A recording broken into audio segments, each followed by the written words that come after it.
இப்போ நம்ம individual கம்பெனிஸோட Q3 ரிசல்ட்ஸை ஒரு கம்பேரிசன் வந்து பண்ணி பார்ப்போம். இல்ல டாப் 4 மேஜர் ஐடி கம்பெனிஸை மட்டும் நம்ம எடுத்துப்போம். இதுல இங்க TCS, Infosys, Wipro, HCL இந்த 3 கம்பெனிஸோட ரிசல்ட்ஸ் எப்படி வந்து இருக்கு, அண்ட் தென் இங்க ரெவன்யூ growth எப்படி இருக்கு, ப்ராஃபிட் வந்து பாத்தீங்கன்னா எப்படி இருக்கு, அப்புறம் இங்க டீல் வின்ஸ் வந்து எப்படி இருக்கு, அப்புறம் இங்க மார்ஜின் ட்ரெண்ட் வந்து எப்படி இருக்கு அப்படின்றத வந்து நம்ம செக் பண்ணி பார்ப்போம். ஃபர்ஸ்டா இங்க TCS கம்பெனி பொறுத்தளவுல 0.6% வந்து ரெவன்யூ growth வந்து இருக்கு. நெட் ப்ராஃபிட் பொறுத்தளவு கொஞ்சம் ஃபிளாட்டா வந்து இருக்கு. அந்த ஒன் டைம் லேபர் லாக் கொடுக்காக இங்க தனியா காசு எடுத்து ஒதுக்கி வச்சிருந்தாங்க. அப்படி இருந்துமே ஃபிளாட்டா வந்து இருக்கு நெட் ப்ராஃபிட். டீல் வின்ஸ் கொஞ்சம் ஸ்டேபிளா இருக்கு. மார்ஜின் வந்து கொஞ்சம் ஸ்ட்ராங்கா வந்து இருக்க மாதிரி இருக்கு. சோ இதுல வந்து ஸ்டார் போட்டு தான் வந்து சொல்லியிருக்காங்க. சோ இங்க மார்ஜின் ட்ரெண்ட்னா என்ன அப்படின்னா, இந்த கம்பெனி ஆக்சுவலா மேக் பண்ற ரெவன்யூல இருந்து அவங்க எவ்வளவு ப்ராஃபிட் வந்து மேக் பண்றாங்க அப்படின்ற அந்த ஒரு மார்ஜின் வந்து எவ்வளவு இருக்கு அப்படின்றத இதுல வந்து சொல்ல வராங்க.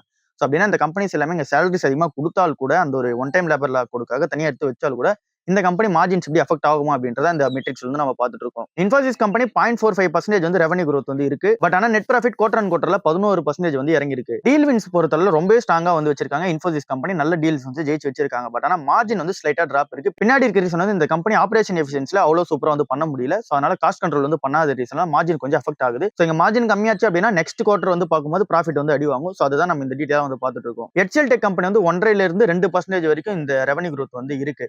இங்க ப்ராஃபிட்டை பொறுத்தளவுல ஸ்டேபிளாவே இருக்கு. அண்ட் தென் டீல்ஸ் வைஸ் வந்தோம் அப்படின்னா வெரி ஸ்ட்ராங்கா வந்து இருக்கு. நிறைய டீல்ஸ் வந்து ஜெயிச்சு வச்சிருக்காங்க. மெயினா AI லெட் பிசினஸ் அதிகமா வந்து இருக்கு. மார்ஜின் ட்ரெண்ட் பொறுத்தவரை ஸ்டேபிளாவே வந்து இருக்கு. விப்ரோ கம்பெனி 0.8 இருந்து 1% வரைக்கும் ரெவன்யூ growth வந்து இருக்கு. நெட் ப்ராஃபிட் 7% வரைக்கும் ஃபாலோ இருக்கு. டீல் வின்ஸ் பொறுத்தவரை கொஞ்சம் வீக்கா தான் வந்து இருக்கு. மார்ஜின் ட்ரெண்ட் வந்து கொஞ்சம் இப்பதான் இம்ப்ரூவ்மெண்ட் பண்ணிட்டு வராங்க.